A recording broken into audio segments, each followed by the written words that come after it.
こう余分なとこできるじゃんね。端の方。そういうのはね、おやきに入れて食べるんですよ。 손님을 대접하고 남은 자투리 메밀국수를 늘 먹어왔다는 그녀에게 메밀국수는 특별한 음식이 아니었다.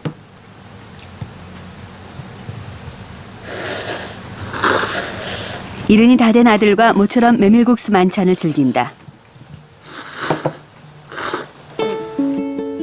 메밀국수를 반죽하고 삶으며 가정을 꾸리고 세 자녀를 키워낸 미사와 씨.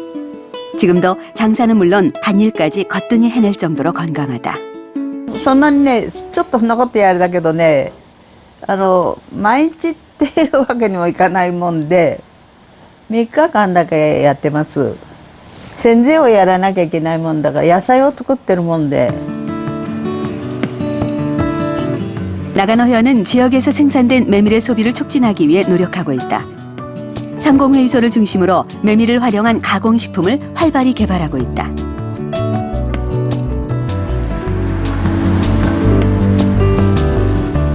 기존 식품에 메밀의 기능성을 더하는 경우도 있다. 일본의 전통 된장을 판매하는 가게. 메밀 된장이 눈에 띈다. 메밀 알갱이와 메밀 가루를 넣어 만든 된장이다. 今までのね、味噌とやっぱりちょっと違いますのでね、味的にも、そば味噌自体がちょっとやっぱり香りも違いますしね、コクもありますんで。 이 메밀 된장은 한 대학에서 발표한 연구 결과를 바탕으로 만들어졌다. 연구는 메밀의 검은 가루, 흑분에 대해 이루어졌다. 검은 가루가 무엇일까?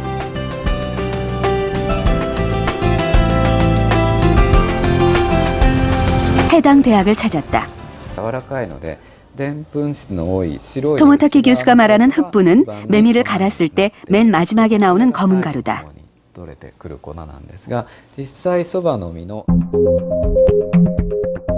메밀의 겉껍질을 벗기면 나타나는 알맹이의 가장 바깥 부분이 검은 가루가 된다.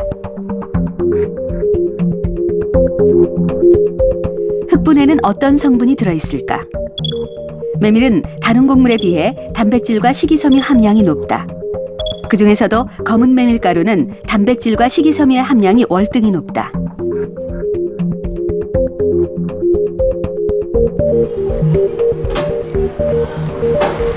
토모타키 교수는 검은 메밀가루가 콜레스테롤에 미치는 영향을 알아보기 위해 실험을 진행했다. 검은 메밀가루에 콜레스테롤을 주입한 후 이 먹이를 2주간 쥐에게 주었다.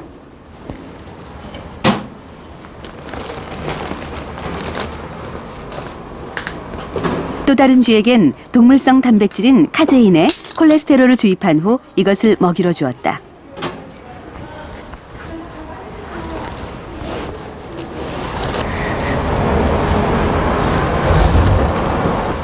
두 그룹의 쥐에겐 어떤 변화가 생겼을까?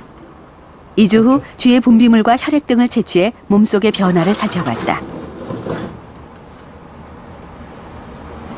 カゼインはコレステロールが急激に上昇しています。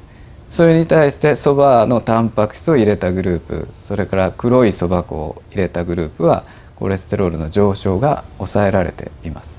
同じように中性脂肪でも同じような結果が見られています。 검은 메밀가루를 먹은 쥐는 콜레스테롤 상승이 억제됐고 중성지방 수치도 낮았다. 과연 그 이유는 무엇일까?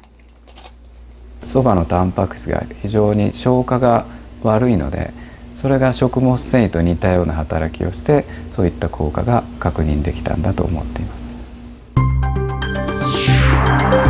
기름진 음식을 많이 먹으면 우리 몸속에 저밀도 콜레스테롤 등의 해로운 콜레스테롤이 많이 생기게 된다. 그런데 메밀을 먹으면 메밀의 단백질이 저밀도 콜레스테롤을 비롯해 우리 몸속에 불필요하고 유해한 성분들과 결합한다. 그리고 이 결합물이 대장까지 이동해 변으로 배출된다. 메밀의 단백질이 식이섬유와 같은 역할을 하는 것이다. 카제인을 먹은 쥐보다 검은 메밀가루를 먹은 쥐는